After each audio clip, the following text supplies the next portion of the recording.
Everything I had gone through, I realized that the human mind, if you can put it in a very quiet, calm place and get it to calm down and not be so spastic, that you could possibly make this work out for you. How bad are you really? So I calmed myself down and I had to make this enormous thing small. I had 30 more miles to run and my body was in the worst shape in my entire life, the worst pain I ever felt in my life. So I broke this 30 miles thing down. I broke it down to small chunks. I calmed my mind down. I had to get water, had to get potassium, had to get sodium. I had to stop being so dizzy because I had to be able to stand up. So my dizziness went away after about an hour. I was able to stand up now. And I was going around this track at like 30-some minute mile. And I'll never forget my crew person saying, hey, I got to mile 81. They said, you're not gonna make the time. I had 24 hours and I was going so slow, taking so much time. This is when I realized that the human mind, once everything gets connected, once the mind knows you're not gonna quit something, it's gonna try to find more. It's gonna try to give you more. Once it realizes you're not gonna take the path of least resistance, you're gonna stay here until it's done. My mind and my body and my spirit became one for the first time ever. For the first time ever, it became one. And I went to a level that I never thought was humanly possible for myself or anybody else. In that shape that I was in, I was able to run 19 miles. And I ran 19 miles, did 100 miles, actually did one more mile. I did 101 miles in 18 hours and 56 minutes. I'd overcome so many obstacles in my life, and this was the final crucible for me. And I got through it. And at the end of this race was such clarity to me. And it was just the most amazing thing I ever do in my life. I was at the very edge of my capability and wasn't sure that I could take one more step. I felt like I drained 99% from my tank at least. My gas light was on, my engine shuddering, yet I knew I had to find more if I was going to finish this race and get myself into bad water. But how do you push yourself when pain is all you feel with every step? When agony is the feedback loop that permeates each cell in your body, begging you to stop. That's tricky because the threshold for suffering is different for everybody. What's universal is the impulse to succumb, to feel like you've given everything you can and that you are justified in leaving a job undone. By now, I'm sure you can tell that it doesn't take much for me to become obsessed. Some criticize my level of passion, but I'm not down with the prevailing mentalities that tend to dominate American society these days. The ones that tell us to go with the flow or invite us to learn how to get more with less effort. Fuck that shortcut bullshit. The reason I embrace my own obsessions and demand and desire more of myself is because I've learned that it's only when I push beyond pain and suffering, past my perceived limitations, that I'm capable of accomplishing more physically and mentally. In endurance races, but also in life as a whole. And I believe the same is true for you. The human body is like a stock car. We may look different on the outside, but under the hood we all have huge reservoirs of potential and a governor impeding us from reaching our maximum velocity. In a car, the governor limits the flow of fuel and air so it doesn't burn too hot, which places a ceiling on performance. It's a hardware issue. The governor can easily be removed, and if you disable yours, watch your car rocket beyond 130 miles per hour. It's a subtler process in the human animal. Our governor is buried deep in our minds, intertwined with our very identity. It knows what and who we love and hate. It's read our whole life story and forms the way we see ourselves and how we'd like to be seen. It's the software that delivers personalized feedback in the form of pain and exhaustion, but also fear and insecurity. And it uses all of that to encourage us to stop before we risk it all. But here's the thing, it doesn't have absolute control. Unlike the governor in an engine, ours can't stop us unless we buy into its bullshit and agree to quit. Sadly, most of us give up when we've only given around 40% of our maximum effort. Even when we feel like we've reached our absolute limit, we still have 60% more to give. That's the governor in action. Once you know that to be true, it's simply a matter of stretching your pain tolerance, letting go of your identity and all your self-limiting stories so you can get to 60%, then 80% and beyond without giving up. I call this the 40% rule. And the reason it's so powerful is that if you follow it, you will unlock your mind to new levels of performance and excellence in sports and in life. And your rewards will run far deeper than mere material success. The 40% rule can be applied to everything we do, because in life, almost nothing will turn out exactly as we hope. There are always challenges, and whether we are at work or school or feeling tested within our most intimate or important relationships, we will all be tempted to walk away from commitments, give up on our goals and dreams, and sell our own happiness short at some point, because we will feel empty, like we have no more to give when we haven't tapped even half of the treasure buried deep in our minds, hearts, and souls. I know how it feels to be approaching an energetic dead end. I've been there too many times to count.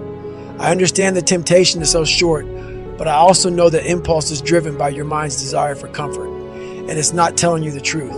It's your identity trying to find sanctuary, not help you grow. It's looking for status quo, not reaching for greatness or seeking wholeness. But the software update that you need to shut your governor down is no supersonic download. It takes 20 years to gain 20 years of experience. And the only way to move beyond your 40% is to callous your mind day after day, which means you'll have to chase pain like it's your damn job. Imagine you're a boxer, and on your first day in the ring, you take one on your chin. It's gonna hurt like fucking hell, but at year 10 of being a boxer, you won't be stopped by one punch. You'll be able to absorb 12 rounds of getting beat the fuck down and come back the very next day and fight again. It's not that the punch has lost power. Your opponents will be even stronger. The change has happened within your brain. You've calloused your mind. Over a period of time, your tolerance for mental and physical suffering will have expanded, because your software will have learned that you can take a hell of a lot more than one punch. And if you stay with any task that is trying to beat you down, you will reap rewards. Not a fighter. Say you like to run, but have a broken pinky toe. I'll bet if you continue running on it, pretty soon you'll be able to run on broken legs. Sounds impossible, right? I know it's true, because I've run on broken legs, and that knowledge helped me endure all manner of agonies on the ultra circuit, which has revealed a clear spring of self-confidence that I drink from whenever my tank is dry. But nobody taps their reserve 60% right away or all at once. The first step is to remember that your initial blast of pain and fatigue is your governor talking. Once you do that, you are in control of the dialogue in your mind, and you can remind yourself that you are not as drained as you think, that you haven't given it your all, not even close. Buying into that will keep you in the fight, and that's worth an extra 5%. Of course, that's easier listened than done. It wasn't easy to begin the fourth lap of the Hurt 100, because I knew how much it would hurt. And when you are feeling dead and buried, dehydrated, wrung out, and torn the fuck up at 40%, finding that extra 60% feels impossible. I didn't want my suffering to continue. Nobody does. That's why the line fatigue makes cowards of us all is true as shit. Mind you, I didn't know anything about the 40% rule that day. The Hurt 100 is when I first started to contemplate it, but I had hit the wall many times before, and I had learned to stay present and open-minded enough to recalibrate my goals, even at my lowest. I knew that staying in the fight is always the hardest and most rewarding first step. Of course, it's easy to be open-minded when you leave yoga class and are taking a stroll by the beach, but when you're suffering, keeping an open mind is hard work.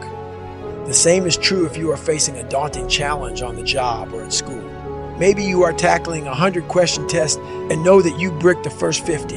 At that point, it's extremely difficult to maintain the necessary discipline to force yourself to keep taking the test seriously. It's also imperative that you find it, because in every failure, there is something to be gained, even if it's only practice for the next test you'll have to take, because that next test is coming.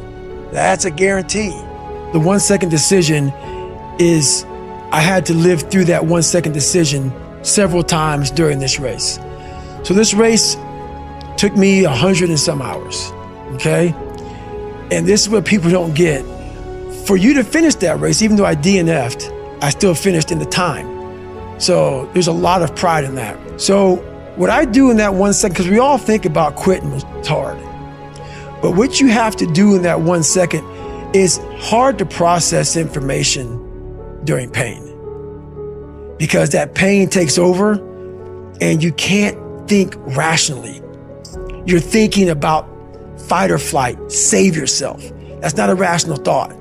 It's not a thought that's going to get you through hard times.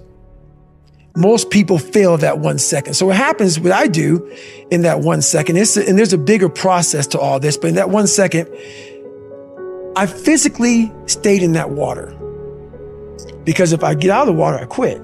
So I physically stay in the water, but mentally, I'm on the beach with the instructors. And the instructors, it's cold outside, so they got these parkas on, they got their cup of Joe, and they're warm because they've already been through it. So now it's your turn to go through it. So mentally, I get back with them. I'm still in the water physically, but mentally I'm back with them. I'm chilling. I got my parka on, and now I'm thinking logically because I'm warm now. Mentally, I'm warm. I've taken that 1 second. Let's not quit yet, Goggins. Let's think about your options. Where are you going to end up if you quit this? Where are you going to go? What are you going to say to yourself? Because you know you're going to get warm. The second you get out of this water, you can take a shower, and you're going to be warm. And in 5 days, you could be out. So I start thinking logically. I calm my brain down, because your brain just wants to get the f out. Ring the bell, push your helmet down, get warm, and then you're really f***ed. And these are the things you have to think about in the 1 second decision. So that's what that's all about. It's about gaining control of your mind, putting things back in the proper perspective, and then saying, I really do want to be here, and I'm going to have a bunch of these 1 seconds through this 130-hour journey. And I have to learn to control these, because if I fail one of these 1 seconds, I will not be a SEAL. I will not be a doctor. I will not be a lawyer. I will not be whatever the f it is. So that's how important that 1 second decision is. It's all about your mind takes control of you. You have to say, f you, I run this. And that's what that's all about. We must create a system that constantly reminds us who the f we are when we are at our best, because life is not going to pick us up when we fall. There will be forks in the road, knives in your f***ing back, mountains to climb, and we are only capable of living up to the image we create for ourselves. Prepare yourself. We know life can be hard, and yet we feel sorry for ourselves when it isn't fair. From this point forward, accept the following as Goggins' laws of nature. You will be made fun of. You will feel insecure. You may not be the best all the time. You may be the only black, white, Asian, Latino, female, male, gay, lesbian. There will be times when you feel alone. Get over it. Our minds are f***ing strong. They are our most powerful weapon, but we have stopped using them. We have access to so many more resources today than ever before, and yet we are so much less capable than those who came before us. If you want to be one of the few to defy those trends in our ever-softening society, you will have to be willing to go to war with yourself and create a whole new identity, which requires an open mind. It's funny, being open-minded is often tagged as new age or soft. F that. Being open-minded enough to find a way is old school. It's what knuckle draggers do. And that's exactly what I did. Failure is just a word. For me, failure was me having more information on how to succeed. That's all failure became to me. So I failed so much. Pull-up records, running events, had to quit this, buds, man, just all this crap I had to go back through. All that was, oh, I failed because of these reasons here. Go back to the drawing board, figure out the right equation, put it together, go back, fail again. Oh, but I got more information. So everything I was afraid of, I made sure to meet it right in the face and overcome it.